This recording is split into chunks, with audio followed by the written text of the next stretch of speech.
He represented them in Congress for more than 35 years. Now Arizonans are saying a final goodbye to Senator John McCain.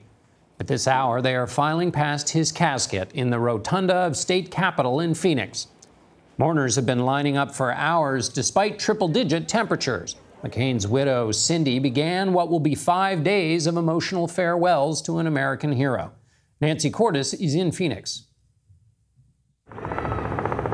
Arizonans lined the streets on this steamy August day, some taking to rooftops to bid farewell to their six-term senator. Walking behind McCain's casket into the state capitol was his wife of 38 years, Cindy, escorted by their two sons who have both followed their father into the armed forces. Hundreds of service members and veterans, too, stood at attention for the former naval aviator and POW. Inside, our first glimpse of the family in mourning.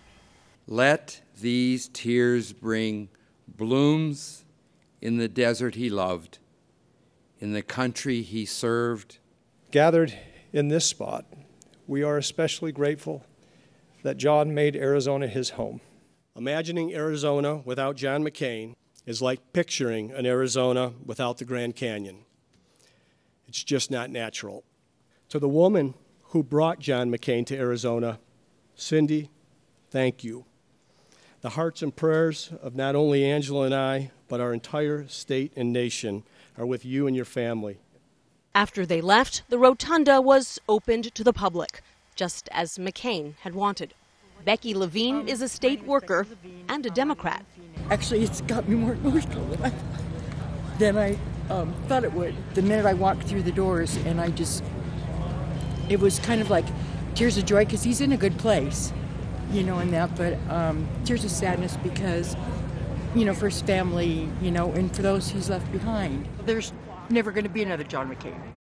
So much unbridled emotion there, Nancy. Senator McCain himself planned a lot of this, didn't he?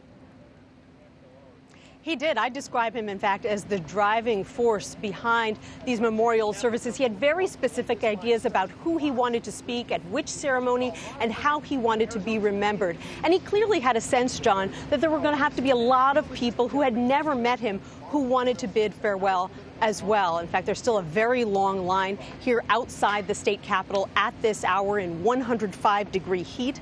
I just met a group of Vietnamese Americans who took buses here from California. And of course, there is a memorial service for thousands at a Phoenix church tomorrow. Lots of long lines this week. Thanks so much, Nancy.